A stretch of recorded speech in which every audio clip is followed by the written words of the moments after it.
ناظرین، میرا نام ہے سعدیہ اور آپ دیکھ رہے ہیں کرائم سٹوریز ود سعدیہ۔ معزز ناظرین، انسپیکٹر احمد یار خان صاحب انگریزوں کے دور کے پولیس انسپیکٹر تھے۔ یہ اس دور کی بات ہے جب ہندوستان تقسیم نہیں ہوا تھا اور ہندوستان میں مسلمان، ہندو اور دیگر اقلیتیں رہا کرتی تھیں۔ یہ کہانیاں ان لوگوں کے گرد گھومتی ہیں جو کہ جرائم پیشہ تھے۔ ان میں ہندو بھی تھے، مسلمان بھی تھے، سکھ بھی تھے، جتنے بھی لوگ ہندوستان میں اس وقت آباد تھے۔ یہ کہانیاں ان کے ارد گرد گھومتی ہیں۔ دنیا کا ہر مذہب ہمیں اچھائی اور نیکی کی تعلیم دیتا ہے، لیکن جو لوگ اپنے مذہب اور اپنے اخلاقی دائرے سے باہر جاتے ہیں تو ان کا تعلق کسی بھی مذہب سے نہیں رہ جاتا۔ اس لیے امید کرتی ہوں کہ اس دور کی عکاسی کرتی ہیں تو کسی کی دل آزاری نہیں ہوگی۔ بہت شکریہ۔ آج کے نئے کیس کا، نئی کہانی کا، جو انسپیکٹر احمد یار خان صاحب کی ڈائری سے میں نے لی ہیں، اس سے پہلے کہ میں کہانی کا آغاز کروں، جو میرے چینل پر نئے ہیں جلدی سے چینل کو سبسکرائب کر لیجئے گا اور بیل کے آئیکن کو پریس کرنے کے بعد آل نوٹیفیکیشن بیل کو بھی آن کر دیجئے گا۔ آپ سب کے لائک کمنٹس کا بہت بہت شکریہ۔ اس کہانی کا نام ہے جب مجھے اغوا کیا گیا۔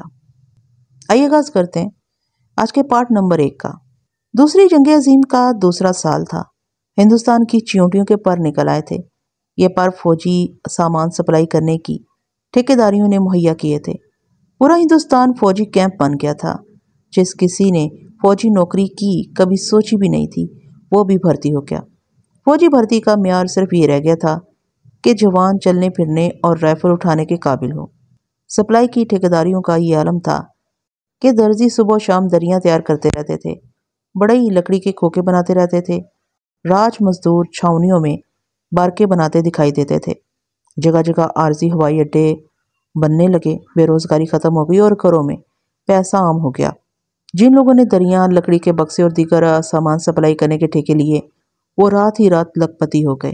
ان میں بل پاس کرنے والے دیسی افسروں اور کلرکوں کو رشوت نے دولت مند بنا دیا۔ جنگ سے پہلے کا پرسا دکاندار جنگ کے دوسرے سال Lala Paras Ram military contractor and supplier بن گیا۔ نبوتر Khan Haji Nabi Bakhsh and sons building contractor and supplier پرائے بلڈنگ مٹیریل بن گیا۔ اتنی زیادہ دولت نے ان لوگوں کے دماغ خراب کر دیے جن کے تصور میں بھی کبھی اتنی زیادہ دولت نہیں آئی تھی۔ اس قبیل کے مسلمان، ہندو اور عیسائی دیسی انگریز بن گئے۔ انہوں نے اپنی بیٹیاں آزاد کر دیں اور وہ انگریز افسروں سے ملنے جلنے لگیں۔ جو نو دولتیے شادی شدہ تھے، انہوں نے پرانے ماڈل کی بیویوں سے بدسلوکی شروع کر دی۔ خصوصاً مسلمانوں میں طلاقوں اور دوسری شادیوں کے واقعات زیادہ ہوئے۔ مسلمان کے پاس جب دولت آتی ہے تو وہ سب سے پہلے دوسری شادی کی سوچتا ہے۔ جب دوسری جنگ عظیم میں ہندوستانیوں کے بارے نیارے ہو گئے تو جرائم بھی زیادہ ہو گئے۔ یہ واردات جو میں آپ کو سنانے لگا ہوں، جنگ عظیم کے خصوصی کیسوں میں سے ایک ہے۔ یہ واردات ان لوگوں کے لیے حیران کن نہیں ہوگی جنہوں نے جنگ عظیم کا زمانہ دیکھا اور جنہیں اس وقت کی ہندوستانی سوسائٹی کا انقلاب اچھی طرح یاد ہے۔ ہندوستان کی ایک چھاونی کا تھانہ میرے پاس تھا۔ ایک روز تھانے میں ایک کار آئی، اس میں سے ایک ہندو نکلا۔ وہ MES کا ٹھیکیدار تھا۔ یہ تو آپ کو معلوم ہوگا کہ MES فوج کا ایک محکمہ ہے جسے ٹھیکیداروں کا محکمہ کہا جاتا ہے۔ جنگ عظیم میں جس قدر لوٹ کھسوٹ اور رشوت اس محکمے میں ہوئی تھی، وہ شاید ہی کسی اور ٹھیکے میں ہوئی ہوگی۔ اب بھی یہ محکمہ سونے کی کان ہے۔ ہندو جنگ سے پہلے بھی پائے کا کاروباری آدمی تھا۔ جنگ میں MES کی ٹھیکیداری نے اسے کار اور بہت بڑی کوٹھی دے دی۔ اس نے یہ رپورٹ دی کہ اس کی جوان اور غیر شادی شدہ بیٹی، جس کی عمر 23 سال تھی، گزشتہ 3 دنوں سے لاپتہ ہے۔ میں نے پہلا سوال یہ کیا کہ کسی کو چاہتی ہوگی؟ نہیں، اس نے جواب دیا۔ اگر ایسی بات ہوتی تو میں رپورٹ درج کرانے نہ آتا۔ وہ آخر بالغ ہے، مجھے کورٹ میں ذلیل کر سکتی ہے۔ اسے اغوا کیا گیا اور یہ بھی خدشہ ہے کہ اسے قتل کر دیا کیا ہوگا۔ اغوا اور قتل کی وجہ؟ میری کسی کے ساتھ دشمنی نہیں، اس نے جواب دیا۔ میں نے صرف خدشے کا اظہار کیا ہے۔ خدشے کا کوئی باعث، کوئی جواز ہونا چاہیے۔ وہ خاموش رہا، بے چین معلوم ہوتا تھا۔ میں نے کہا، رقابت بھی ایک وجہ ہو سکتی ہے۔ یہ بھی ہو سکتا ہے کہ آپ نے لڑکی کا رشتہ کہیں اور طے کر دیا ہو جو لڑکی کو پسند نہ ہو، اور وہ کسی ایسے آدمی کے ساتھ چلی گئی ہو جسے آپ جانتے ہی نہ ہو۔ رشتہ تو اسے کوئی بھی پسند نہیں، اس نے رنجیدہ سے لہجے میں کہا۔ کہتی ہے کہ اپنی پسند کی شادی کروں گی، لہٰذا میں نے اس کے رشتے کے متعلق سوچنا ہی چھوڑ دیا۔ تو اس کا مطلب یہ ہوا کہ لڑکی آزاد ہے؟ میں نے کہا بلکہ سرکش اور باغی کہا جائے تو مناسب ہوگا، یعنی جس لڑکی کے آگے باپ نے بھی ہتھیار ڈال دیے ہیں وہ سرکش ہی ہوگی۔ ضرورت سے زیادہ سرکش ہے، اس نے جواب دیا، اور اس نے جھجک کر کہا، اور وہ غیر معمولی طور پر خوبصورت ہے۔ اس نے ایک لفافے میں سے 2 تصویریں نکال کر میرے آگے رکھ دیں۔ دونوں لڑکی کی تھیں، پوز مختلف تھے، ایک سامنے کا اور ایک پہلو کا، یعنی پروفائل۔ وہ واقعی غیر معمولی طور پر خوبصورت تھی۔ میں صرف یہ معلوم کرنا چاہتا ہوں کہ وہ کہاں ہے؟ لڑکی کے باپ نے کہا زندہ ہے، اور وہ جہاں کہیں ہے وہاں اگر اپنی مرضی سے گئی ہے تو میں مجبور ہوں۔ آپ بھی مجبور ہیں۔ مجھے یہ تسلی تو ہو جائے گی کہ وہ زندہ ہے اور جہاں بھی ہے وہاں خوش ہے۔ اس کے آنسو نکل آئے۔ اس نے کہا یہ میری پہلی بچی ہے، اس کے ساتھ مجھے اتنا پیار ہے جتنا اپنے 2 بیٹوں سے بھی نہیں۔ میں نے ذہن میں نوٹ کر لیا کہ لڑکی بے جا پیار سے بگڑی ہوئی ہے، ایسے بچے جوان ہو کر منمانی کیا کرتے ہیں۔ میں نے پوچھا اس سے پہلے کبھی 1-2 دنوں کے لیے غیر حاضر رہی ہے؟ نہیں، اس نے جواب دیا۔ سوشل لڑکی ہے، کبھی کبھی رات ذرا دیر سے آتی ہے لیکن آ جاتی ہے۔ سوشل ہے؟ میں نے قدرے چونک کر پوچھا۔ اس کی وضاحت کر دیں، کس قسم کی یہ سوسائٹی میں جاتی ہے؟ میرا زیادہ تر تعلق فوجی افسروں کے ساتھ ہے، اس نے جواب دیا۔ میں ان کی پارٹیوں وغیرہ میں جاتا رہتا ہوں۔ کچھ افسروں کو معلوم تھا کہ میری بیٹی جوان ہے اور BA ہے۔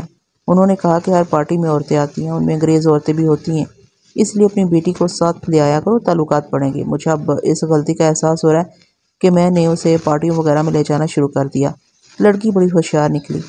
پھر اس نے خود پارٹیوں وغیرہ میں جانا شروع کر دیا؟ میں نے پوچھا۔ جی ہاں، اس نے کہا۔ اس نے 2-3 دنوں میں انگلش ڈانس سیکھ لیا تھا۔ اب مجھے زیادہ سوال کی ضرورت نہیں تھی، اور یہ پوچھنا تو میں نے ضروری ہی نہیں سمجھا کہ لڑکی کا چال چلن کیسا ہے۔ وہ تو صاف ظاہر تھا کہ کیسا ہوگا۔ گرمیوں کا موسم تھا۔ مجھے یہ شک ہوا کہ کسی افسر یا افسروں کے ساتھ کسی پہاڑی مقام مثلاً شملہ، مسوری یا ڈلہوزی چلی گئی ہوگی۔ اس کے بعد میرے دماغ میں ایک اور جگہ آئی جہاں اس کے جانے کے امکان تھا۔ یہ جگہ تھی کسی مہاراجے یا نواب کا حرم۔ آج کل تو یہ مہاراجے اور نواب بھوکے مر رہے ہیں۔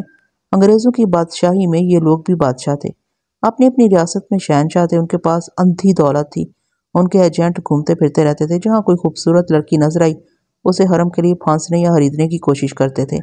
بڑی بڑی اطلاع دار لڑکیاں کسی نواب صاحب کی چہتی بیگم بلکہ رانی بننے کے لیے گھر سے بھاگ جاتی تھی۔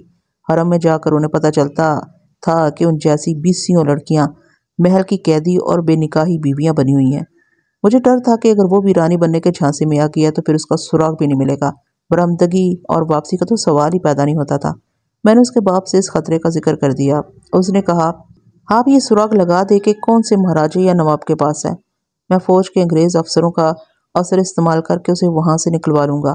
اس نے ذرا سوچ کر کہا آپ اگر اس میں ذاتی دلچسپی لیں تو میں آپ کو اتنی زیادہ فیس دوں گا جتنی آپ مانگیں گے۔ میری رپورٹ رجسٹر کریں یا نہ کریں یہ آپ کی مرضی ہے، اسے پرائیویٹ کیس سمجھیں۔ میں نے اسے بتایا کہ یہ میرا فرض ہے جس کی میں کوئی فیس نہیں لوں گا۔ اس نے کہا مجھے ڈر ہے کہ آپ نے یہ کیس رجسٹر میں ڈال دیا تو رجسٹر میں ہی پڑا رہے گا، آپ کے پاس اور بھی بہت سے کیس ہوں گے۔ میں نے اسے یقین دلانے کی بہت کوشش کی کہ میں ٹال مٹول نہیں کروں گا۔ پھر اسے کہا کہ وہ ذہن پر زور دے کر اور اچھی طرح یاد کر کے بتائے کہ لڑکی کا زیادہ تر میل جول کس کس کے ساتھ تھا اور اسے کس پر شک ہو سکتا ہے۔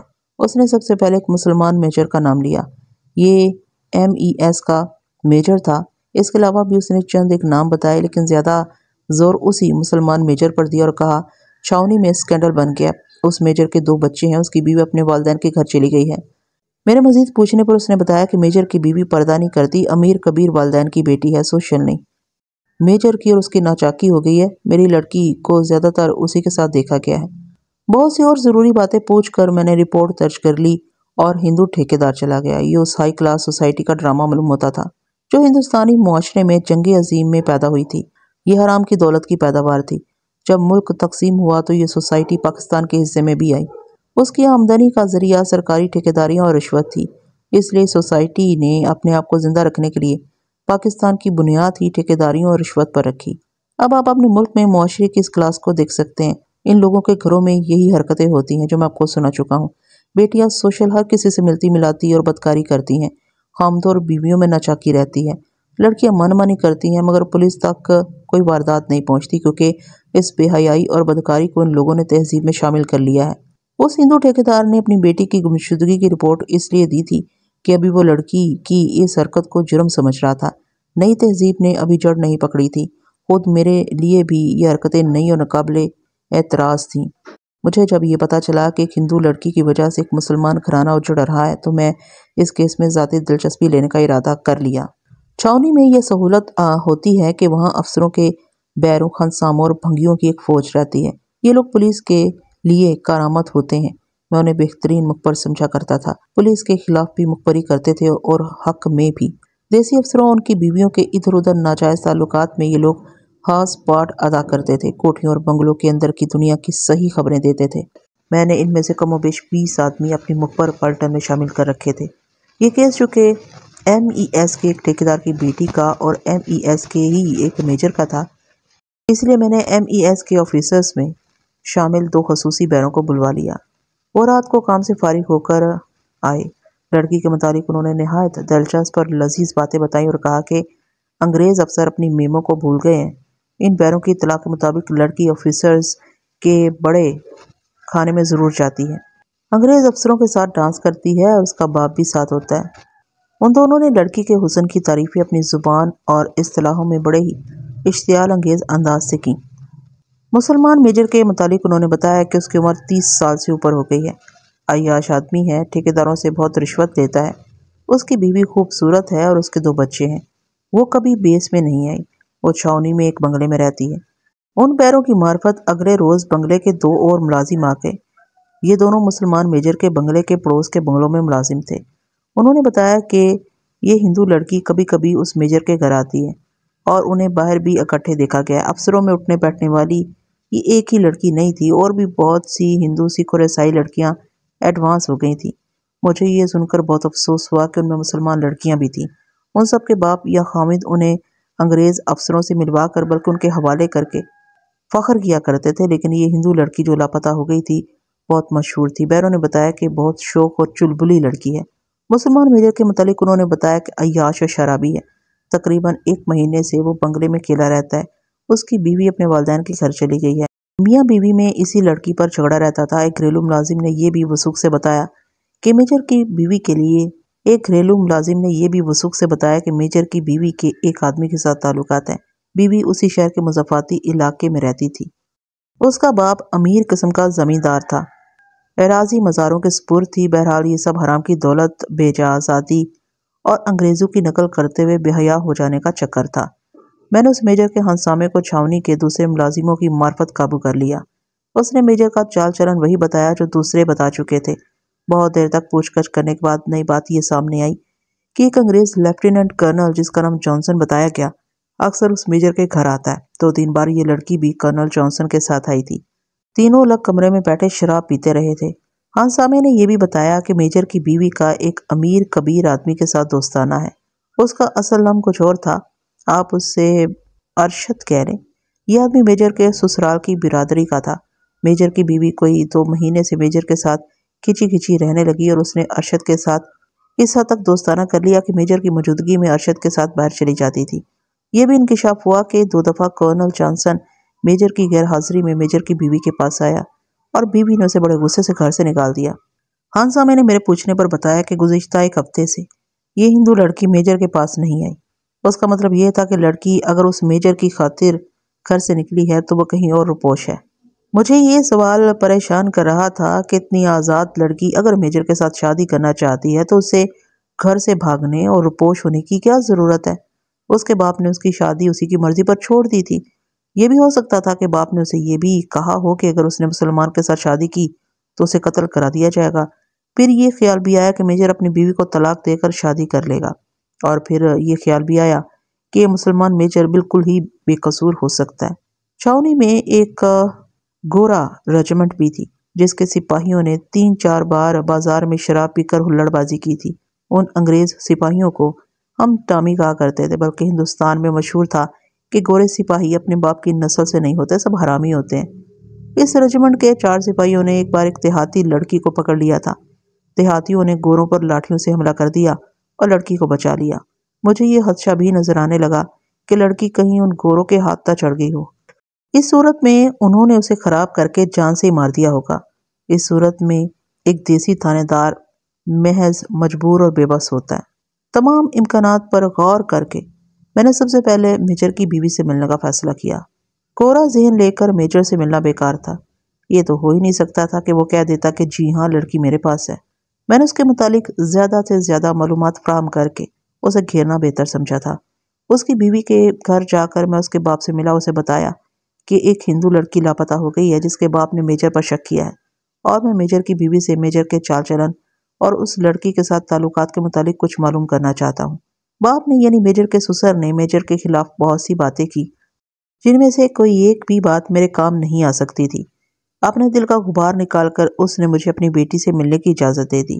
اس لڑکی کو عورت کہنا زیادتی تھی، وہ جوان لڑکی تھی، 2 بچوں کی ماں ہوتے ہوئے اصل عمر سے چھوٹی لگتی تھی۔ اسے دیکھ کر مجھے حیرت ہوئی کہ میجر اتنی دلکش لڑکی کے مقابلے میں کسی اور کو پسند کرتا ہے، لیکن میجر عیاشیوں کا دلدادہ تھا۔ اس کی بیوی کے متعلق میں نے یہ رائے قائم کی کہ اسے دیکھ کر کوئی بھی نظر انداز نہیں کر سکتا تھا۔ اس نے جب میرے ساتھ باتیں شروع کی تو مجھے معلوم ہوا کہ وہ سیدھی سادی گھریلو عورت نہیں، باتیں پر اثر کرتی تھی اور بولنے کا انداز باوقار تھا۔ وہ اپنی حیثیت، اپنے حسن اور اپنی قدر و قیمت سے پوری طرح آگاہ تھی۔ اس نے بتایا کہ اسے گھر میں روپے پیسے کی کوئی تنگی نہیں، بلکہ گھر میں پیسہ ہی پیسہ تھا۔ یہ سب ٹھیکیداروں سے لی ہوئی رشوت تھی۔ اس اندھے پیسے نے اس کے خاوند کو پاپی بنایا۔ رشوت کی پہلی رقم گھر آتے ہی اس نے شراب پینی شروع کر دی۔ پھر بیوی کو بھی شراب پینے پر اکسانے لگا، مگر وہ نہ مانی۔ بیوی کو وہ انگریزوں کی طرح ہر جگہ اپنے ساتھ لے جانا چاہتا تھا۔ بیوی نے یہ بھی پسند نہ کیا۔ اس نے صرف اتنا کیا کہ برقع اتار دیا اور اس کے ساتھ باہر جانے لگی، لیکن صرف پکچر دیکھنے یا سیر وغیرہ کے لیے۔ یہ عورت صرف 8 جماعتیں پڑھی ہوئی تھی۔ میجر نے اسے انگریزی پڑھانی شروع کر دی اور اس کے ساتھ ہی گھر میں افسروں کی دعوتیں کرنے لگا جن میں بیوی کو ساتھ رکھتا تھا۔ یہ لوگ اس قدر بے حیا اور بدنیت تھے کہ میرے خاوند کے سامنے میرے ساتھ بے تکلف ہونے کی کوشش کرتے تھے اور بےہودہ باتیں کہہ گزرتے تھے۔ اس عورت نے کہا، میں دیکھ کر حیران ہوتی تھی کہ ان لوگوں کی اصلیت کیا اور یہ کیا بننے کی کوشش کر رہے ہیں۔ مختصر یہ کہ خاوند اسے ایڈوانس اور سوشل بنانے کی کوشش کرتا رہا، لیکن وہ نہ مانی۔ گزشتہ 6 مہینوں سے اس کے خاوند کے تعلقات اس ہندو لڑکی کے ساتھ شروع ہوئے۔ وہ میجر کے گھر میں ایک دعوت میں آئی تھی۔ اس کے بعد میجر نے اپنی بیوی کو سوشل بنانے کی کوششیں ترک کر دیں اور اس کے دلچسپیاں باہر بڑھنے لگیں۔ میجر اپنی بیوی کو اس لڑکی کی طرح بننے کو کہتا تھا اور لڑکی کی تعریفیں کرتا تھا۔ لڑکی اس کے گھر کئی دفعہ آئی۔ ابتدا میں لڑکی نے میجر کی بیوی کو اپنی طرح آزاد ہونے پر اکسایا۔ اس کے کہنے کے مطابق یہ لڑکی اور میجر یہ چاہتے تھے کہ میں بھی آزاد ہو کر دوسرے مردوں کے ساتھ دوستی کر لوں تاکہ میں اپنے خاوند کو عیاشی سے روک نہ سکوں۔ جو ہندو لڑکی کے ساتھ میجر کے تعلقات بڑھتے گئے، اپنی بیوی میں اس کی دلچسپی گھٹتی گئی۔ اب یوں ہوتا تھا کہ لڑکی اس کے گھر آتی تھی تو میجر کی بیوی سے ملتی بھی نہیں تھی۔ وہ دونوں الگ کمرے میں بیٹھے رہتے۔ پھر اس کے گھر میں ایک انگریز کرنل آنے لگا۔ وہ عموماً رات کے وقت آتا تھا۔ میجر نے اپنی بیوی کا اس کے ساتھ تعارف کرایا۔ کرنل اردو بولتا اور سمجھتا تھا۔ اس نے پہلی ملاقات میں ہی اس عورت کے ساتھ بے تکلف ہونے کی کوشش کی۔ یہ کوشش بیہودہ تھی۔ اس انگریز نے میجر کی بیوی کے ساتھ ہاتھ ملایا اور پہلے اس کا ہاتھ چوما، پھر اس کے گال چوم کر میجر سے کہا، تم نے یہ تو نہیں بتایا تھا کہ تمہاری بیوی اتنی زیادہ خوبصورت ہے؟ کرنل چلا گیا تو بیوی میجر پر برس پڑی۔ میجر ہنستا رہا۔ اس نے کہا کہ اس میں کوئی حرج نہیں، ہم لوگ پسماندہ ہیں۔ انگلینڈ میں عورت کے حسن کی تعریف منہ چوم کر کی جاتی ہے۔ غرض میجر اس بے حیائی کی تعریفیں کرتا رہا اور اس کی بیوی اس پر اور اس کی تہذیب پر لعنت بھیجتی رہی۔ کرنل اس کے بعد بھی آتا رہا۔ 3-4 بار یہ ہندو لڑکی بھی اس کے ساتھ تھی۔ ایک دن میجر، کرنل اور یہ لڑکی میجر کے گھر کے کمرے میں بیٹھے۔ انہوں نے وہیں شراب منگوائی اور کمرے کا دروازہ اندر سے بند کر لیا۔ تھوڑی دیر بعد بیوی نے باہر کی طرف جا کر کھڑکی میں سے جھانکا۔ پردے پڑے ہوئے تھے لیکن در پردوں کے درمیان ذرا سا فاصلہ تھا۔ کھڑکی اندر سے بند تھی۔ اس نے شیشے اور پردوں میں سے جو کچھ دیکھا اس سے اس کا خون کھول اٹھا۔ یہ نوجوان ہندو لڑکی جس کی ابھی شادی بھی نہیں ہوئی تھی، مادرزار ننگی تھی اور کرنل اور میجر وحشی بنے ہوئے تھے۔ بیوی اپنے کمرے میں چلی گئی۔ بہت روئی اور سوچتی رہی کہ کیا کرے۔ اس کا خاوند اسے غیر مردوں کے ساتھ اسی سطح پر لانا چاہتا تھا۔ رات بہت دیر بعد کرنل اور لڑکی چلے گئے۔ میجر سونے کے کمرے میں آیا تو بیوی نے گلا شکوہ کیا۔ میجر نے الزام کی تردید کر دی۔ اس پر جھگڑا ہوا اور پھر یہ جھگڑا آئے دن ہونے لگا۔ انگریز کرنل 2 دفعہ میجر کی غیر حاضری میں اس کے گھر گیا اور اس کی بیوی سے بیہودہ بے تکلفی کی۔ بیوی نے اسے دھتکارنے کی کوشش کی تو اس نے 1000 روپے پیش کر دیا۔ اس عورت نے اسے کہا کہ میں تمہیں کئی 1000 روپے دے سکتی ہوں۔ کرنل چلا گیا۔ میجر گھر آیا تو بیوی نے اسے کہا کہ تم باہر سے لڑکی لا کر گھر میں بدکاری کرتے بھی ہو اور کرنل سے کراتے بھی ہو۔ اس کا نتیجہ یہ ہے کہ کرنل نے مجھے بھی طوائف سمجھ لیا ہے۔ اس واقعے کی تفصیل سن کر میجر طیش میں آ گیا۔ اس نے کہا، میں خود بدکار ہو سکتا ہوں، بیوی کو بدکار نہیں ہونے دوں گا۔ اس سے بیوی کو اتنا سا اطمینان ضرور ہوا کہ اس کے خاوند کے دل میں غیرت ابھی زندہ ہے حامد نے اسے بعد میں بتایا نہیں کہ کرنل کے ساتھ اس کی اس معاملے پر بات ہوئی یا نہیں، معلوم نہیں کرنل ڈھیر تھا یا میجر کی کمزوری تھی کہ ایک ہفتے بعد کرنل پھر آ گیا۔ میجر گھر نہیں تھا۔ کرنل نے پھر وہی بےہودہ خواہش ظاہر کی اور 1000 نقد کے علاوہ ریشمی کپڑوں کا وعدہ کیا۔ یہ لوگ ہندوستانیوں کو غریب اور اپنا غلام سمجھتے تھے۔ کرنل جانسن، اس عورت نے اسے کہا، میں 1000 روپیہ دے کر تمہیں اس طرح قتل کرا سکتی ہوں کہ تمہاری لاش بھی کسی کو نہیں ملے گی۔ اس نے کرنل جانسن کی اتنی بے عزتی کی کہ اردلی اور خانسامہ آواز سن کر دوڑے آئے۔ بی بی نے میجر کو بتایا تو میجر نے غصے کا اظہار کیا، لیکن ساتھ یہ بھی کہا کہ کم بخت کرنل ہے اور انگریز ہے، اس کے خلاف رپورٹ کرنا بھی خطرناک ہے۔ بہرحال بی بی کے بیان کے مطابق میجر بہت بے چین ہو گیا تھا، مگر اس نے اپنی روش نہ بدلی۔ اس کے بعد بھی یہ ہندو لڑکی اس کے گھر آتی رہی۔ وہ ایک کمرے میں بند ہو جاتے تھے اور بہت دیر بعد لڑکی جاتی تھی۔ بی بی کی قوت برداشت جواب دے گئی اور گھر میں جھگڑے اتنے بڑے کہ وہ اپنے گھر آ گئی۔ اس نے اپنا بیان یہیں پر ختم کر دیا۔ میجر صاحب نے آپ پر کسی کے ساتھ تعلقات پیدا کرنے کا الزام لگایا تھا، یہ کہاں تک صحیح ہے؟ میں نے پوچھا۔ اسے غالباً توقع نہیں تھی کہ مجھے اس بات کا علم ہوگا۔ عورت چونکہ ہوشیار تھی اس لیے اس نے نہایت اچھا جواب دیا۔ کہنے لگی، عورت پہاڑوں سے ٹکرا سکتی ہے، لیکن صرف اتنا سے الزام کہ کسی کے ساتھ اس کے ناجائز تعلقات ہے اسے گھٹنوں بٹھا دیتا ہے۔ عورت کو ذلیل کرنے اور اسے اس کا منہ بند کرنے کا بہترین طریقہ یہ ہے کہ اس پر بدکاری کا الزام عائد کر دو۔ یہی الزام مجھ پر عائد کیا گیا اور میں حامد کے اگلے فیصلے کے انتظار میں گھر بیٹھ گئی۔ میں نے اس عورت کے متعلق یہ رائے قائم کر لی تھی کہ یہ کوئی بدھو بیوی نہیں، چاہے تو کسی کو بھی انگلیوں پر نچا سکتی ہے۔ ارشد کون ہے؟ میں نے پوچھا۔ کیا اس کا آپ کے گھر آنا جانا تھا؟ اس کے چہرے کا رنگ بدل گیا اور اس کے ساتھ ہی وہ مسکرائی۔ کہنے لگی، میرا خیال تھا کہ آپ کو اس کے متعلق معلوم نہیں ہوگا، آپ شاید میرے خامن سے مل آئے ہیں، اس نے میرے بارے میں آپ کو بتایا ہے۔ آپ اس کی پرواہ نہ کریں کہ آپ کے بارے میں کسی نے مجھے کیا بتایا، میں نے جواب دیا۔ یہ سمجھ لے کہ آپ کے معاملے میں میرا ذہن بالکل صاف ہے۔ پولیس کی طرف سے آپ پر کوئی الزام عائد نہیں کیا گیا، نہ کیا جائے گا۔ آپ کے کسی کے ساتھ تعلقات ہیں یا نہیں؟ اس کا ہندو لڑکی کی گمشدگی کے ساتھ کوئی تعلق نہیں۔ اگر مجھے کوئی سچی باتیں بتا دیں گی تو میں آپ کا مشکور رہوں گا۔ پھر میں نے اس کے دل پر قبضہ کرنے کے لیے کہا، آپ نے میرے دل میں اپنے خامد کے خلاف خاصی نفرت پیدا کر دی ہے۔ وہ آپ جیسی باوقار عورت کو ایک ہندو لڑکی کی خاطر پریشان کرتا رہا ہے۔ وہ غالباً آپ کو طلاق دے کر اس کے ساتھ شادی کرنا چاہتا ہے، جو میں نہیں ہونے دوں گا۔ آپ ارشد کے متعلق مجھے بتا دیں کہ یہ الزام آپ پر کس طرح عائد ہوا ہے۔ یہ ایک ناٹک تھا، اس نے جواب دیا۔ ارشد ہماری برادری کا ایک شادی شدہ آدمی ہے، آپ اسے میرا منہ بولا بھائی کہہ سکتے ہیں۔ میں نے اسے بتایا تھا کہ خامد میرے ساتھ کیا سلوک کرتا ہے۔ یہ ساری باتیں جو آپ کو سنائی ہیں اسے بھی سناتی رہتی تھی۔ ایک روز ہم دونوں نے یہ طے کیا کہ ارشد میرے پاس آنا شروع کر دے اور اس قسم کی ایکٹنگ کی جائے کہ ہماری دوستی ہو گئی ہے۔ ہم نے اس امید پر یہ پروگرام بنایا تھا کہ میرے خامد کی غیرت جاگ اٹھے گی اور وہ مجھے ارشد سے ملنے سے روکے گا۔ پھر میں اسے کہوں گی کہ تم اپنی مرضی کی لڑکی کے ساتھ بدکاری کر سکتے ہو تو میں بھی اپنی پسند کے آدمی کے ساتھ منمانی کر سکتی ہوں۔ ارشد بہت دلیر آدمی ہے، اس نے میرے پاس آنا شروع کر دیا۔ ایک بار ایسے ہوا کہ ارشد میرے پاس بیٹھا ہوا تھا، میرا خامد گھر نہیں تھا۔ اس کے آنے کی آواز آئی تو میں اور ارشد ایک ہی صوفے پر ایک دوسرے کے ساتھ لگ کر بیٹھ گئے۔ حامد کا پاؤں دروازے میں پڑا تو ہم چونک کر اور گھبرا کر دور دور سے رکھ گئے۔ حامد کا رنگ بدل گیا مگر وہ بولا نہیں۔ ارشد چلا گیا۔ حامد نے مجھ سے پوچھا کہ ارشد اور تم اتنی قریب بیٹھے کیا کر رہے تھے؟ میں نے جواب دیا، جو تم اور وہ ہندو لڑکی کیا کرتے ہیں۔ وہ چپ ہو گیا۔ اس کے بعد چوتھے پانچویں روز ارشد آ جاتا اور پھر یوں بھی ہوا کہ حامد گھر میں موجود تھا۔ ارشد آیا اور میں حامد کو بتائے بغیر اس کے ساتھ پکچر دیکھنے چلی گئی۔ حامد کو یقین ہو گیا کہ میرے اور ارشد کے تعلقات قائم ہو چکے ہیں۔ اس نے ایک روز پھر مجھے ارشد سے ملنے سے روکا۔ میں نے اسے اس ہندو لڑکی سے ملنے سے روکا۔ پھر اس نے جو کچھ کہا میں نے اسی طرح جواب دیا۔ وہ پریشان ہو گیا اور میں اپنے آنسو ضبط نہ کر سکی۔ میرا اتنا پیارا گھر بدکاری کا اڈا بن گیا تھا، حالانکہ میں بدکار نہیں تھی۔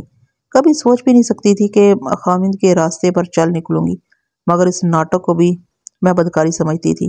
میں اپنے سہاگ کو دھوکہ دے رہی تھی۔ میں اتنا روئی کہ اپنے اوپر قابو نہ رہا۔ اسی کیفیت میں خامد سے کہا کہ وہ سیدھے راستے پر آ جائے، مگر شراب اور اندھی آمدنی نے اس کی عقل پر پردہ ڈال رکھا تھا۔ اس پر اس کا اثر تو بہت ہوا کہ میں نے ارشد کے ساتھ ناجائز دوستی کر لی ہے، لیکن اس نے اپنی عادت بدلنے کی ذرا بھر کوشش نہ کی۔ یہ سلسلہ 3-4 مہینے چلا۔ ہمارے جھگڑے بڑھتے گئے۔ آخر خامد نے مجھے کہا کہ میں اپنے گھر چلی جاؤں۔ میں اپنے گھر آ گئی۔ 2 مہینے ہو گئے ہیں۔ میں ان کے اس ناٹک پر تنقید کر سکتا تھا، لیکن میری تفتیش کے ساتھ اس کا کوئی تعلق نہیں تھا۔ مجھے ہندو لڑکی کا سراغ لگانا تھا۔ اس میجر کی بیوی بدکار تھی یا نہیں اس سے میرا واسطہ ہی نہیں تھا۔ اس کی باتوں سے مجھے رہنمائی ملی کہ اپنی بیوی کو راستے سے ہٹانے کے لیے میجر کو معقول بہانہ مل گیا تھا، مگر یہ سوال میرے لیے پریشانی کا باعث تھا کہ لڑکی کو گھر سے غائب ہونے کی کیا ضرورت تھی؟ میں نے ارشد کا پتہ معلوم کر لیا تھا، اسے ملا۔ مجھے چند ایک باتوں کی تصدیق کرنی تھی۔ ارشد ان لوگوں میں سے تھا جو ایک ہی وقت دیہاتی بھی ہوتے ہیں اور شہری بھی، یعنی ان میں شہریوں والی نفاست اور فیشن بھی ہوتا ہے اور دیہاتیوں والا گوارپن بھی۔ یہ لوگ کسی کے سر پر لٹ مار کر I'm sorry کہنے والے لوگ ہوتے ہیں۔ جوان آدمی تھا اور شادی شدہ۔ میں اسے ملا تو اس نے پہلوانوں کی طرح جھوم کر مجھ سے ہاتھ ملایا اور بولا، ہاؤ جی ملک صاحب۔ اس نے کسی کو آواز دے کر بڑی ہی دبنگ آواز سے کہا، دودھ میں برف ڈال کر لے آؤ جگ میں۔ اس کا انداز بتا رہا تھا کہ غیر معمولی طور پر دلیر آدمی ہے، اور یہ بھی کہ جنس مخالف کے لیے اس میں کشش تھی۔ اس کے مزاج میں شگفتگی بھی تھی۔ میں نے اسے ملاقات کا مطلب بتایا۔ اس نے میرے زانوں پر ہاتھ مار کر کہا، اس لڑکی کے لیے میں اس قسم کے 1 درجن میجر قتل کر سکتا ہوں۔ یہ میجر اس قسم کی وفادار اور شکلدار لڑکی کو تنگ کرتا رہا ہے۔ اس نے جب مجھے بتایا تو میں نے اسے کہا کہ میں اسے سیدھا کر دیتا ہوں، تمہارے قدموں میں ناک کی لکیریں نکالے گا، لیکن یہ لڑکی اتنے مضبوط دل والی ہے کہ اپنے خاوند کے خلاف کوئی بات سننے کو تیار نہیں تھی۔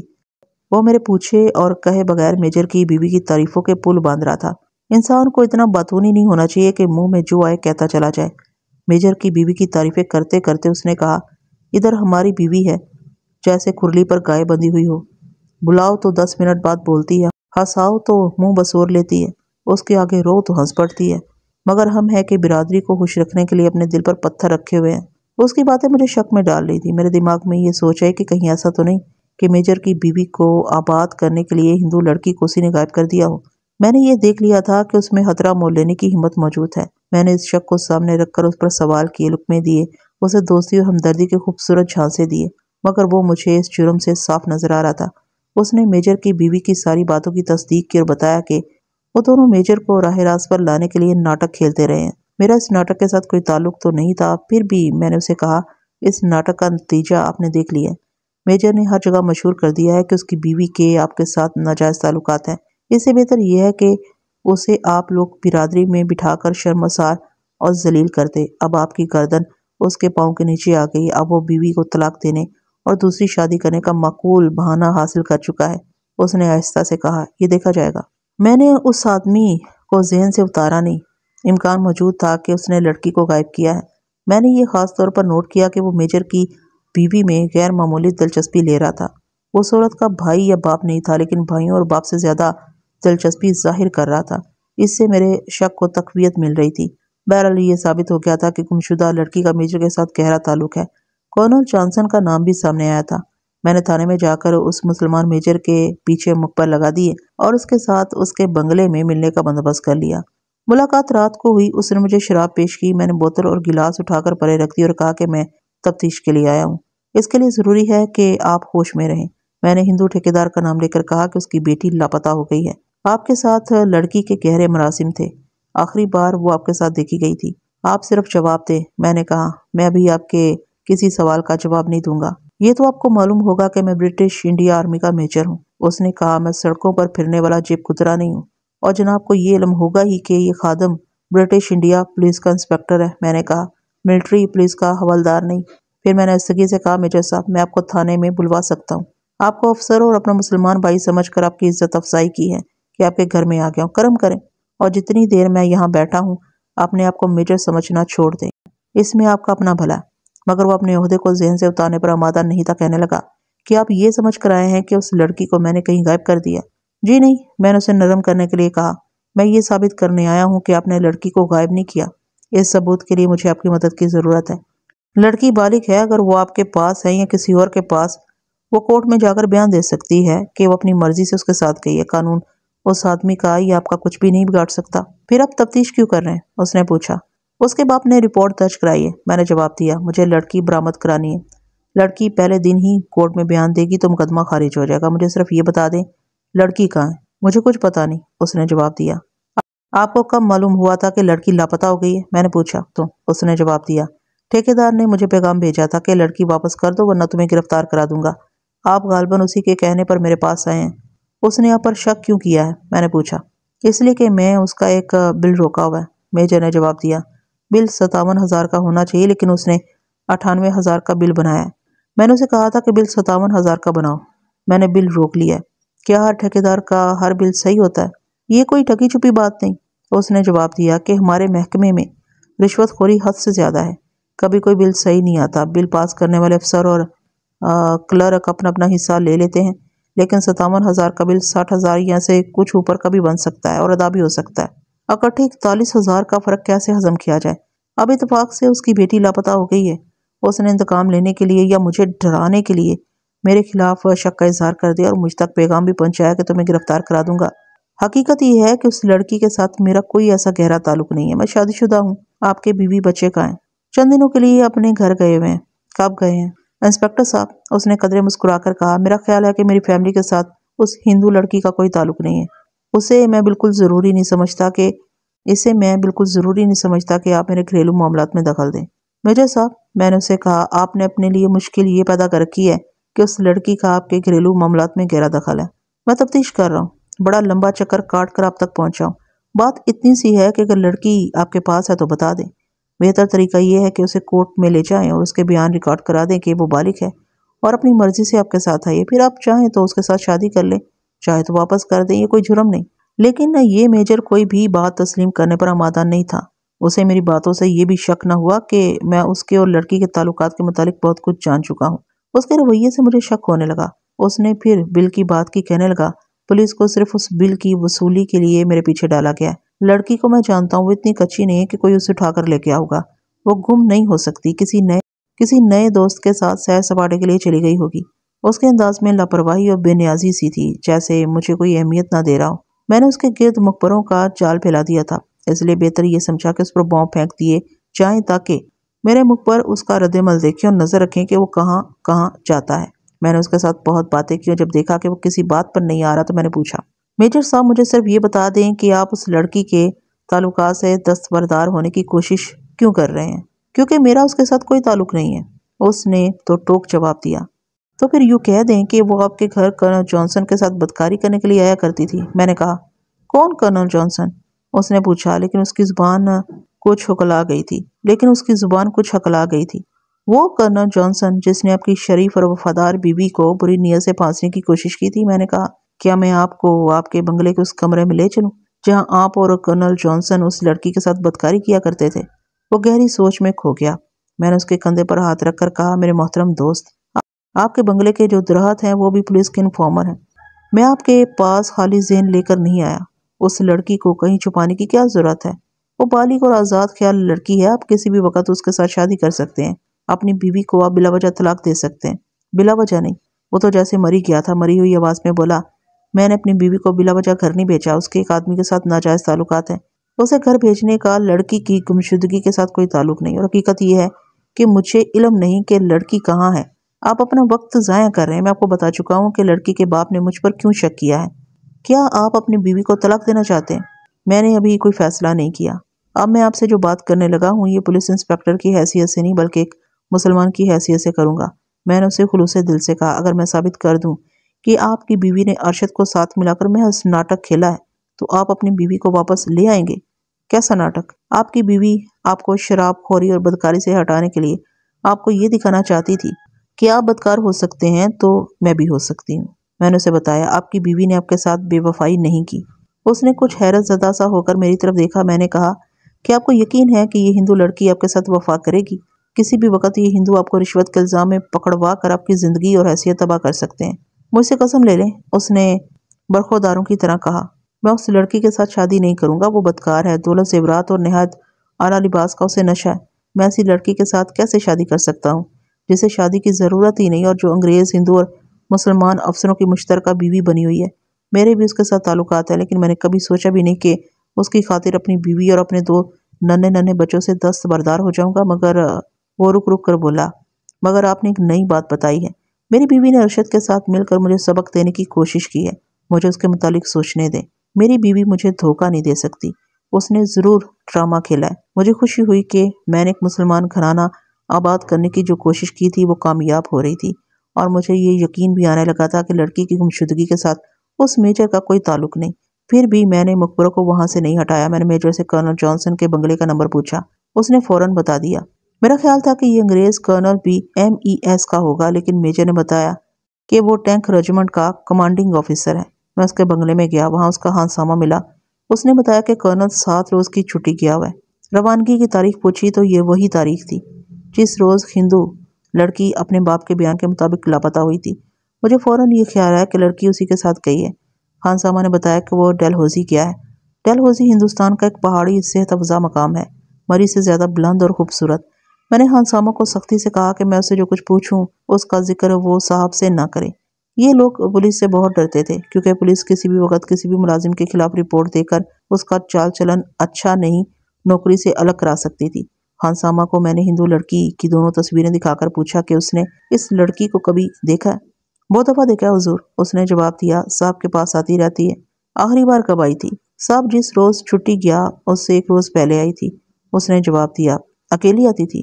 اکیلی آتی تھی اور کبھی MES کا ایک انڈین میجر ساتھ ہوتا ہے۔ کرنل صاحب کی میم صاحب ہیں؟ نہیں حضور، خان صاحبہ نے جواب دیا۔ کرنل صاحب اکیلا رہتا ہے، اس کی میم صاحب ولایت میں ہے۔ میں خان صاحبہ کو منہ بند رکھنے کی تنبیہ کر کے تھانے گیا۔ کرنل کو تیسرے روز واپس آنا تھا۔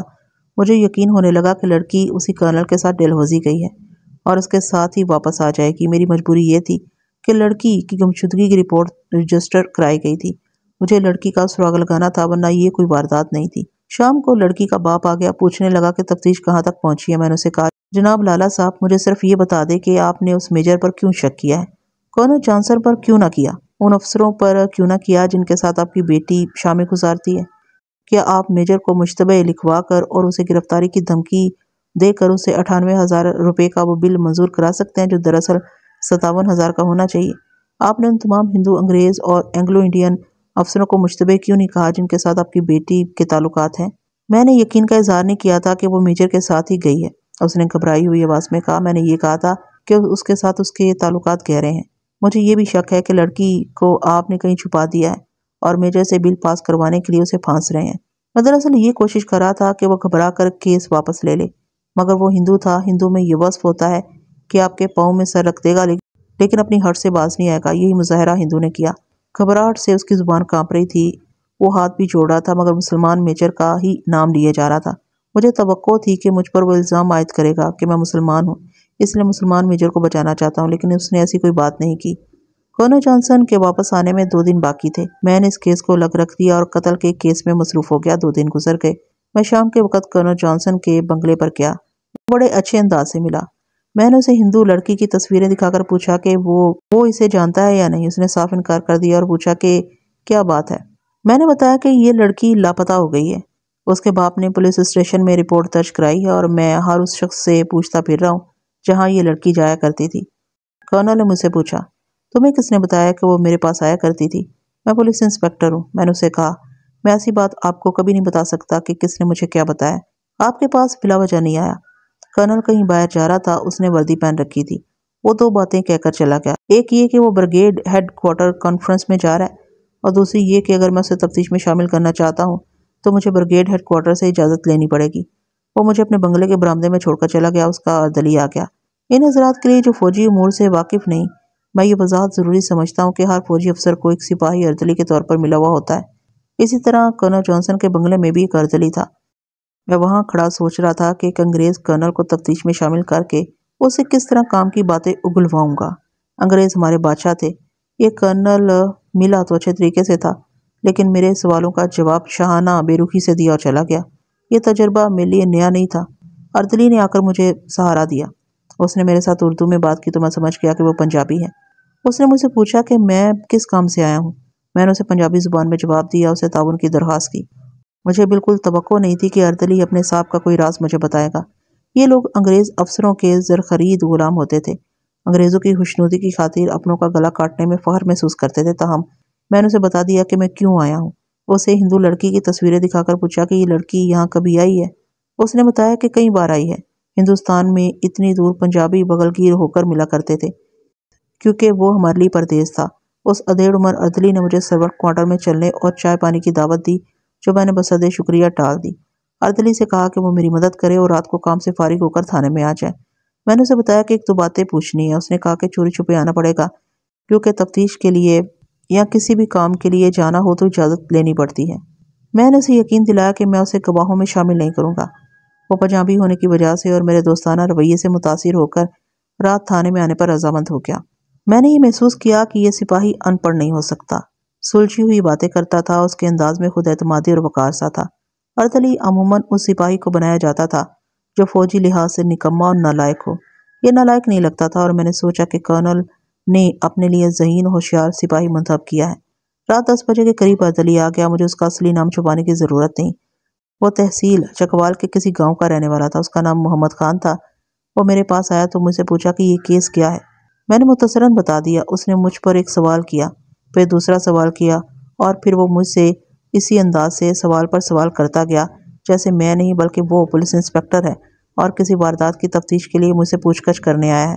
میں نے جھنجھلا کر کہا، کرائیں، میں نے تم سے کچھ پوچھنے کے لیے تمہیں بلایا تھا، مگر تم نے مجھے ملزم سمجھ لیا ہے۔ میں تفتیش کر رہا ہوں۔ میں بھی تفتیش کر رہا ہوں، اس نے مسکرا کر کہا۔ میں سپاہی نہیں ہوں، میں ملٹری انٹیلیجنس یعنی کہ جاسوسی اور سراغ رسانی کے محکمے کا صوبیدار ہوں۔ کرنل جانسن کو میری اصلیت کا علم نہیں۔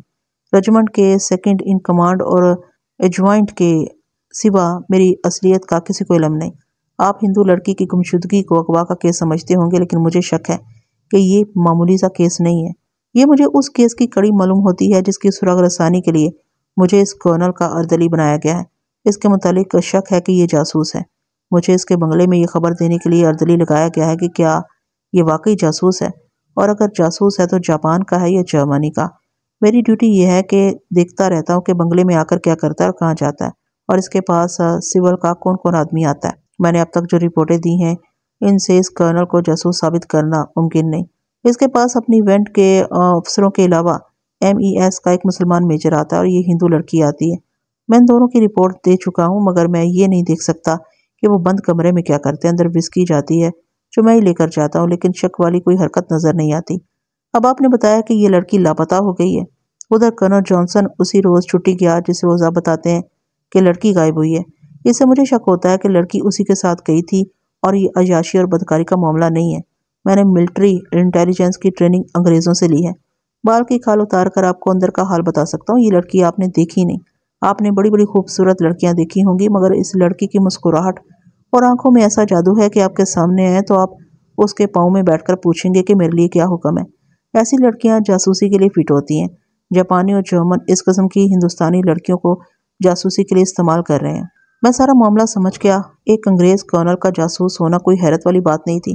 دوسری جنگ عظیم کے دوران متعدد انگریز فوجی افسر پکڑے گئے تھے جو جرمنوں کے جاسوس تھے۔ ان میں سے زیادہ تر تو جرمن تھے جو پہلی جنگ عظیم کے فوراً بعد انگریزوں کے بحروپ میں انگلینڈ چلے گئے اور فوج میں بھرتی ہو گئے تھے۔ پہلی جنگ عظیم میں جرمنی کو شکست ہوئی تھی۔ شکست کو فتح میں بدلنے کے لیے جرمنی کی حکومت نے اسی وقت اپنے جاسوس یورپ اور انگلینڈ میں پھیلا دیے تھے۔ دوسری جنگ عظیم تک جرمنی کے ان جاسوسوں کو جو انگریزوں کی فوج میں افسر بن چکے تھے انگریز ہی سمجھا جاتا تھا۔ جنگ کے دوران ان جاسوسوں نے اپنے کمالات دکھائے اور ابتدا میں یورپ میں انگریزوں اور فرانسیسیوں کی شکست فاش کا باعث بنے۔ یہ کرنل انہی جاسوسوں میں سے ہو سکتا تھا، لیکن جاسوس کو عین موقع پر گرفتار کرنا ناممکن ہوتا ہے۔ وجہ یہ ہے کہ جاسوس اپنا کام نہایت خوبی سے ٹھکے چھپے طریقے سے کرتے ہیں۔ اگر ان پر شک کا اظہار کیا جائے تو وہ بچنے کے طریقے جانتے ہیں۔ انہیں صرف شک میں پکڑ لیا جائے تو اس کے دو نقصان ہوتے ہیں۔ ایک یہ کہ عدالت میں ان کے خلاف الزام ثابت نہیں کیا جا سکتا، اور دوسرا یہ کہ ان کی پارٹی کے دوسرے جاسوس چوکنے ہو کر ثبوت اور شہادت غائب کر دیتے ہیں۔ جاسوس بظاہر اکیلے ہوتے ہیں، لیکن ان کی ایک پارٹی ہوتی ہے۔ ہر پارٹی کے جاسوس اپنے مشن کے مطابق پھیل جاتے ہیں اور ایک دوسرے سے رابطہ بھی رکھتے ہیں۔ بعض اوقات یوں بھی ہوتا ہے کہ ایک پارٹی کا ایک جاسوس کلکتہ میں ہوتا ہے اور دوسرا پشاور میں، تیسرا مدراس میں اور چوتھا سری نگر میں۔ جاسوسی کے لیے مقامی لڑکیاں بھی استعمال کی جاتی ہیں۔ کرنل جانسن ایک رسالے کا کمانڈنگ آفیسر تھا۔ رسالے میں گھوڑے ہوا کرتے تھے۔ دوسری جنگ عظیم میں گھوڑوں کی جگہ بختر بند گاڑیاں اور ٹینک آ گئے تھے۔ کرنل جانسن کے رسالے کے گھوڑے واپس لے لیے گئے تھے اور اب اسے ٹینک دیے جا رہے تھے۔ صوبیدار محمد خان ذہین و ہوشیار آدمی تھا۔ 10 جماعتیں پاس تھا، انگریزی روانی سے بول سکتا تھا۔ وہ اردلی سپاہی کا رول خوش اسلوبی سے ادا کر رہا تھا۔ اس نے جب مجھے کرنل جانسن کے خلاف جاسوسی کا شک بتایا اور ہندو لڑکی پر بھی شک کا اظہار کیا تو مجھے خوشی ہوئی کہ بیکار سے ایک کیس سے جان چھڑانے کا بہانہ مل گیا۔ میں نے محمد خان سے کہا کہ مجھے ملٹری انٹیلیجنس کے دفتر میں لے چلے تاکہ میں یہ کیس ان کے حوالے کر دوں۔ محمد خان نے ایسا کرنے سے روک دیا اور کہا کہ میری ترقی کا دار و مدار اس کیس پر ہے۔ اگر میں ثابت کر دوں کہ کرنل جانسن MES کا میجر اور یہ ہندو لڑکی جاسوس ہے تو مجھے ملٹری انٹیلیجنس کا ماہر سراغ رساں تسلیم کر لیا جائے گا، ترقی بھی ملے گی اور ہو سکتا ہے انعام بھی مل جائے۔ اس نے مجھے مشورہ دیا، اب اس کیس سے دستبردار ہونے کی کوشش نہ کریں۔ اگر ہم دونوں مل کر ان تینوں کے خلاف شہادت مہیا کر دیں تو اس میں آپ کو بہت فائدہ ملے گا۔ انعام کی توقع بھی رکھی جا سکتی ہے۔ میں نے اس کا مشورہ مان لیا۔ اس میں انعام کا لالچ بھی تھا، لیکن صوبیدار محمد خان نے جس طرح میرے ساتھ تعاون کیا تھا، میں اس کا صلہ دینا چاہتا تھا۔ میں نے سوچا کہ اپنے علاقے کا آدمی ہے، اسے فائدہ پہنچ سکتا ہے، تو کیوں نہ اس کی مدد کروں۔ میرے لیے مشکل یہ تھی کہ ملٹری انٹیلیجنس میری لائن نہیں تھی۔ جاسوس چوروں، ڈاکوؤں اور قاتلوں سے بہت مختلف ہوتے ہیں، غیر معمولی طور پر ہوشیار اور ذہین ہوتے ہیں۔ ان کے خلاف شہادت حاصل کرنا جوئے شیر لانے کے برابر ہوتا ہے۔ مختصر یہ کہ انٹیلیجنس کی ٹیکنیک ہی مختلف ہوتی ہے۔ تاہم میں نے یہ فیصلہ کیا کہ کچھ اپنی عقل سے کام لوں گا، کچھ صوبیدار سے رہنمائی لوں گا اور اس کیس کو چھوڑوں گا نہیں۔ میں نے محمد خان سے کہا کہ وہ اپنے ہیڈ کوارٹر میں میری تفتیش کی اطلاع دیتے۔ اسے میں نے دوسرا مشورہ یہ دیا کہ کرنل جانسن کا اعتماد حاصل کرنے کی کوشش کرو اور صرف ان پڑھ اردلی نہ بنے رہو، اس کی ذاتی کمزوریوں کو استعمال کرنے کی کوشش کرو۔ محمد خان بہت ہی دانشمند آدمی تھا۔ اس نے کہا کہ کرنل جانسن کو ہندوستان میں آئے 4 سال سے زیادہ عرصہ ہو گیا، یہ اکیلا رہتا ہے، شاید اس کی بیوی ہے ہی نہیں۔ اس کی ایک کمزوری تو یہی ہے کہ اس کی بیوی یہاں نہیں ہے۔ اس کے زیر اثر کرنل جانسن تنہائی بھی محسوس کرتا ہوگا۔ اس کی عمر 40 سال کے لگ بھگ ہوگی۔ رات کو ہی صوبیدار محمد خان ملٹری انٹیلیجنس کے دفتر میں گیا اور میری تفتیش کی رپورٹ دے دی۔ دوسری صبح مجھے وہاں سے بلاوا آیا۔ میں نے تمام تفصیلات بتا دی۔ ایک انگریز کرنل نے مجھ پر بے شمار سوال داغے۔ وہ شاید مطمئن ہو گیا تھا۔ اس نے پوچھا کہ کیا میں اس کیس کو سنبھال سکوں گا۔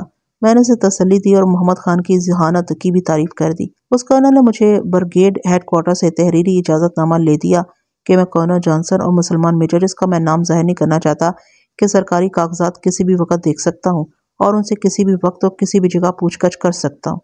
میں نے کرنل جانسن کی غیر حاضری میں اس کے دفتر سے جا کر معلوم کیا کہ وہ چھٹی گزارنے کے لیے کہاں گیا تھا۔ وہاں ڈلہوزی لکھا تھا۔ یہ چونکہ جنگ کا زمانہ تھا، اس لیے فوجی افسر جہاں چھٹی جاتے تھے وہاں کا پورا ایڈریس دے جاتے تھے۔ کرنل جانسن نے یہ ایڈریس دیا تھا، معرفت post master Dalhousie.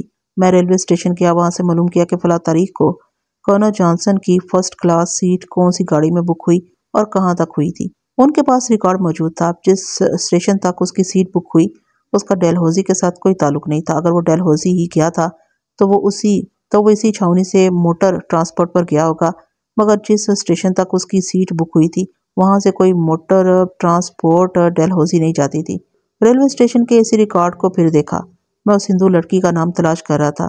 Colonel Johnson کی روانگی سے ایک روز پہلے ایک عورت کے نام سے فرسٹ کلاس کی ایک سیٹ بک ہوئی تھی، مگر نام کچھ اور تھا۔ میں نے متعلقہ بابو سے پوچھا کہ کیا وہ اس عورت کو پہچان سکے گا۔ فرسٹ کلاس کے مسافر زیادہ تر فوجی افسر ہوا کرتے تھے۔ امیر کبیر شہری انٹر یا سیکنڈ میں سفر کیا کرتے تھے۔ بابو نے مسکرا کر کہا، بدتمیزی کی معافی چاہتا ہوں، اس عورت کو کوئی دیکھ لے تو ساری عمر نہیں بھولے گا۔ میں نے دونوں تصویریں یعنی ہندو لڑکی کی اس کے آگے رکھ دی۔ بابو نے بدتمیزی کی معافی تو مانگ لی تھی لیکن بدتمیزی سے باز نہ آیا۔ دونوں تصویریں ہاتھ میں لے کر فلموں کے مسخروں کی طرح بولا، ہائے حضور، یہی تھی۔ یہ ہے کون حضور؟ اس کی بکنگ بھی اسی اسٹیشن تک تھی جہاں اگلے روز کرنل جانسن گیا تھا۔ میں اپنی سوچی ہوئی لائن کے مطابق مسلمان میجر کے بنگلے پر چلا گیا۔ اس کے متعلق مخبروں سے کوئی ایسی رپورٹ نہیں ملی تھی جو میرے کام آ سکتی، سوائے اس کے کہ وہ ایک شام بیشتر کرنل جانسن کے پاس گیا تھا۔ وہ زیادہ تر دفتر سے آ کر بنگلے میں ہی رہا۔ میں میجر سے ملا تو اس نے پہلا سوال یہ کیا، لڑکی کا کچھ پتہ چلا؟ میں نے اسے کہا، یہی سوال میں آپ سے پوچھنے آیا ہوں۔ اس نے لا علمی کا اظہار کیا۔ میں نے دھیمی سی آواز میں رازداری کے لہجے میں اسے پوچھا، لڑکی کب واپس آ رہی ہے؟ وہ واپس آئے گی یا نہیں؟ آپ نے پھر وہی رٹ شروع کر دی ہے۔ میجر نے کہا، اس روز آپ مان گئے تھے کہ لڑکی کا میرے ساتھ کوئی تعلق نہیں ہے۔ اس روز اس کیس کی صورت کچھ اور تھی۔ میں نے کہا، آج کچھ اور ہے۔ وہ کچھ کہنے ہی لگا تھا کہ میں نے اسے بولنے نہ دی اور کہا، سنو میجر صاحب، میری نیت اور میرے خلوص کو سمجھنے کی کوشش کرو۔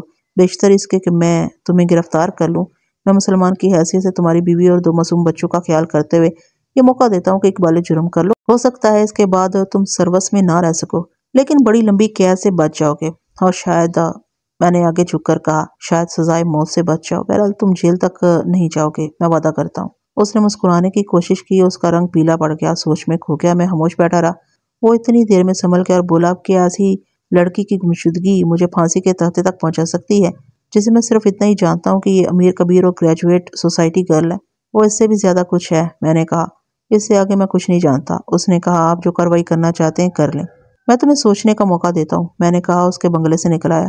میں نے اسے سوچنے کا موقع دے دیا تھا، لیکن میں خود اس سوچ میں پڑ گیا کہ کیا یہ میجر جاسوسی کا مجرم ہے۔ صوبیدار محمد خان کے ریلوے ریکارڈ نے اس لڑکی کے فرضی نام سے باہر جانے سے مجھے یقین دلا دیا تھا کہ معاملہ گڑبڑ ہے، مگر کیا میجر بھی اس رنگ کا ممبر ہے؟ تاہم میں نے اسے آگ لگا دی تھی۔ اب میرے مخبروں کو یہ دیکھنا تھا کہ وہ اس آگ کو سرد کرنے کے لیے کیا کرتا ہے اور کہاں جاتا ہے۔ میں نے یہ کامیابی بھی حاصل کر لی کہ میجر کے خانسامے کو بھی مخبروں میں شامل کر لیا، اسے دھمکی دی کہ اس کا میجر سیدھا جیل جا رہا ہے، اگر اس نے یعنی کہ خانسامے نے غداری کی تو وہ بھی جیل میں جائے گا۔ رات کو محمد خان آ گیا، وہ کرنل جانسن کا چام باز معتمد بن گیا تھا۔ میں نے اسے ریلوے کی تفتیش کے متعلق بتایا جو اس نے اپنے روزنامچے میں بھی لکھ لیا۔ ہم دونوں اگلی کارروائی کے لیے پلان بناتے رہے۔ دوسرے دن شام کے وقت میں کرنل جانسن کے پاس بنگلے میں گیا۔ محمد خان نے میرے ساتھ کوئی بات نہ کی، اندر کرنل کو اطلاع دی، پھر مجھے بلایا۔ محمد خان باہر نکل گیا۔ میں نے کرنل جانسن کو بریگیڈیئر ہیڈ کوارٹر کا اجازت نامہ برائے تفتیش دکھایا۔ تم نے کسی ہندو لڑکی کے متعلق مجھ سے پوچھا تھا؟ اس نے کہا، اس کے متعلق میں کچھ نہیں جانتا۔ کرنل صاحب، میں نے اسے پوچھا، آپ نے چھٹی کہاں گزاری ہے؟ ڈلہوزی۔ قیام کس ہوٹل میں کیا؟ میں نے پوچھا، ریسٹ ہاؤس میں رہے یا کہیں اور؟ دیکھو انسپیکٹر، اس نے کہا، بریگیڈ ہیڈ کوارٹر کا یہ اجازت نامہ تمہیں بالکل اجازت نہیں دیتا کہ تم میری پرائیویٹ زندگی کی باتیں بھی پوچھ سکتے ہو۔ کرنل صاحب، میں نے کہا، میں آپ سے درخواست کرتا ہوں کہ میرے ساتھ تعاون کریں، میں آپ کا نوکر ہوں، آپ کے شہنشاہ کے قانون کے تحفظ کے لیے بھاگ دوڑ کر رہا ہوں، کیا آپ اپنے قانون کا احترام نہیں کریں گے؟ آپ یہ بتا دیں کہ ڈلہوزی جانے کے لیے آپ کون سے ریلوے اسٹیشن پر اترے تھے اور کون سی ٹرانسپورٹ سے ڈلہوزی پہنچے تھے؟ وہ اتنا کچا آدمی نہیں تھا، جانتا تھا کہ روانگی کے اسٹیشن سے بکنگ اور آخری اسٹیشن کی پڑتال کی جا سکتی ہے۔ اس نے آخری اسٹیشن صحیح بتایا اور پھر یہ بتایا کہ وہ ایک دن وہاں رہا، وہاں سے اسٹیشن تک گیا اور ایک دوست کی کار سے ڈلہوزی گیا۔ میں نے اپنا یہ سوال دہرایا کہ وہ ڈلہوزی کہاں ٹھہرا تھا۔ اس نے جواب دینے کی بجائے ٹال مٹول کی۔ میں نے مسلسل 1 گھنٹہ اس کے ساتھ مغز کھپائی کی، مگر اس نے ایسے پینترے بدلے کہ مجھے پریشان کر دیا۔ کمرے کے اندرونی دروازے کا پردہ گرا ہوا تھا، پردے کے نیچے مجھے 2 پاؤں نظر آئے۔ یہ محمد خان کے پاؤں تھے، وہ چھپ کر ہماری باتیں سن رہا تھا۔ یہ ضروری نہیں تھا کہ کرنل جانسن مجھے ہر سوال کا صحیح جواب دیتا، اور نہ ہی مجھے امید تھی کہ وہ صحیح جواب دے گا۔ مجھے اس کا صرف رویہ دیکھنا تھا، وہ میں نے دیکھ لیا تھا۔ کرنل جانسن نے ڈلہوزی تک کے سفر کو پر اسرار بنا دیا تھا۔ میں اصرار کرتا ہی رہا کہ وہ مجھے بتا دے کہ وہ کہاں ٹھہرا تھا۔ میں شکار کھیلنے گیا تھا، اس نے جواب دیا، باہر کیمپ کرتا رہا ہوں۔ مجھے وہ علاقہ بتا دے جہاں آپ نے شکار کھیلا ہے۔ میں نے پوچھا، آپ نے کلی تو ضرور لیے ہوں گے؟ اس نے زچ ہو کر جواب دیا، میں یہاں بیٹھا اس علاقے کی نشاندہی نہیں کر سکتا، مجھے اپنے کارتوسوں کا ریکارڈ دکھا دے۔ میں نے کہا، آپ نے کتنا امیونیشن فائر کیا، کتنا خریدا، کہاں سے خریدا؟ وہ غصے سے اچھل پڑا، کہنے لگا، میں بریگیڈ کمانڈر سے بات کر کے تمہارے ساتھ بات کروں گا۔ میں برداشت نہیں کر سکتا کہ ایک انڈین انسپیکٹر مجھے گھٹیا قسم کا ملزم سمجھ لے۔ تم جا سکتے ہو۔ میں وہاں سے یہ یقین لے کر تھانے چلا گیا کہ کرنل جانسن اور ہندو لڑکی اگر جاسوس نہیں تو جاسوسی کی حد تک پر اسرار ضرور ہیں، مگر مجھے تفتیش کے لیے کوئی ایسا زاویہ نظر نہیں آ رہا تھا جس طرف سے حملہ کروں اور کامیاب ہو جاؤں۔ رات صوبیدار محمد خان نے آ کر بتایا کہ مسلمان میجر کرنل جانسن کے گھر گیا تھا اور بہت دیر بعد واپس آیا۔ میرے مخبروں نے صبح آ کر مجھے بتایا کہ رات 11 بجے میجر باہر نکل گیا، اس کا تعاقب کیا گیا لیکن آبادی میں کہیں غائب ہو گیا۔ 12:30 بجے واپس آیا، اس کے ساتھ 2 آدمی تھے جنہیں اندھیرے کی وجہ سے پہچانا نہ جا سکا۔ کرنل جانسن اپنے بنگلے میں رہا، مخبر ابھی رپورٹ دے کر رخصت ہوئے ہی تھے کہ ہندو لڑکی کا باپ آ گیا، اور میں سوچنے لگا کہ یہ بھی جاسوسوں کے رنگ کا ممبر ہو سکتا ہے اور یہ اپنی بیٹی کو استعمال کر رہا ہے۔ جناب، کیس ختم کر دیں، اس نے کہا۔ لڑکی رات واپس آ گئی ہے، کہتی ہے کہ سہیلیوں کے ساتھ ڈلہوزی چلی گئی تھی۔ اور آپ نے مان لیا کہ وہ سہیلیوں کے ساتھ گئی تھی؟ میں نے پوچھا۔ اور وہ ڈلہوزی ہی گئی تھی؟ بہرحال وہ واپس آ گئی ہے، اس نے شکست کھائے ہوئے لہجے میں دبی دبی زبان سے کہا۔ یہ تو میری بدقسمتی ہے کہ میں اس قسم کی لڑکی کا باپ ہوں، میں مانوں یا نہ مانوں اس سے اسے کیا فرق پڑتا ہے۔ بہرحال آپ کا کیس ختم ہو گیا؟ جی نہیں مہاراج، میں نے اسے کہا، کیس اب شروع ہوا ہے، آپ لڑکی کو یہاں لے آئیں۔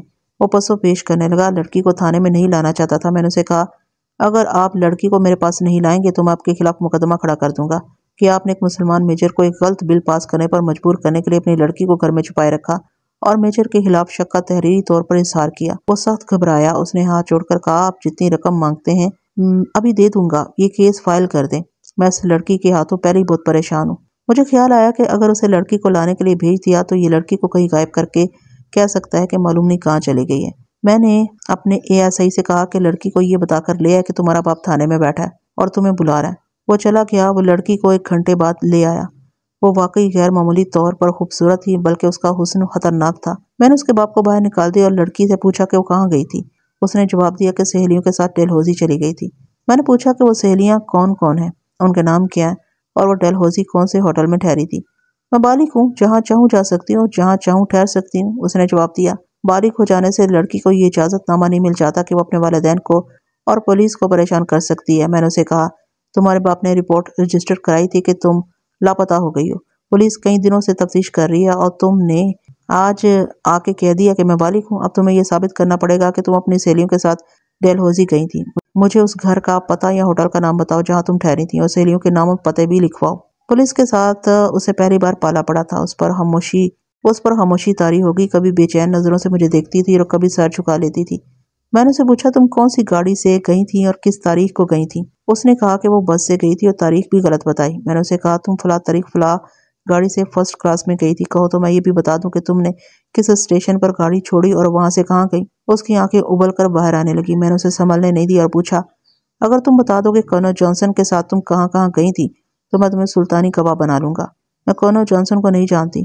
اس نے ذرا سنبھل کر کہا وہ کون ہے جس کے سامنے تم فلاں میجر کے بنگلے میں تمام کپڑے اتار دیا کرتی ہو؟ میں نے اس کی آنکھوں میں آنکھیں ڈال کر کہا وہ تمہارے جسم کے ایک ایک بال سے واقف ہے اور تم کہتی ہو کہ تم اسے نہیں جانتی۔ وہ ڈھیٹ ہوگی، کہنے لگی اگر ایسی بات تھی تو آپ مجھے موقع پر گرفتار کر لیتے۔ اس کے بعد اس کا خوف ختم ہو گیا اور وہ سنبھل سنبھل کر باتیں کرنے لگی۔ میں نے اسے گھیرنے کے لیے اتنی باتیں کی کہ میرے جبڑے تھک گئے۔ انسپکٹر صاحب، اس نے کہا آپ کیوں اپنا وقت ضائع کرتے ہیں؟ چلیے اپنے کوارٹر میں آپ کے سامنے بھی کپڑے اتار دوں گی۔ چلیے ختم کیجیے اس چکر بازی کو۔ اس نے میرا ہاتھ اپنے ہاتھ میں لے لیا۔ میں نے اس کی آنکھیں اور مسکراہٹ دیکھی تو میں ایک بار تو کانپ ہی گیا۔ اس مسکراہٹ سے اور آنکھوں کی چمک سے بچنا آسان کام نہیں تھا۔ تفتیش کا یہ مرحلہ بڑا ہی صبر آزما ہوتا ہے۔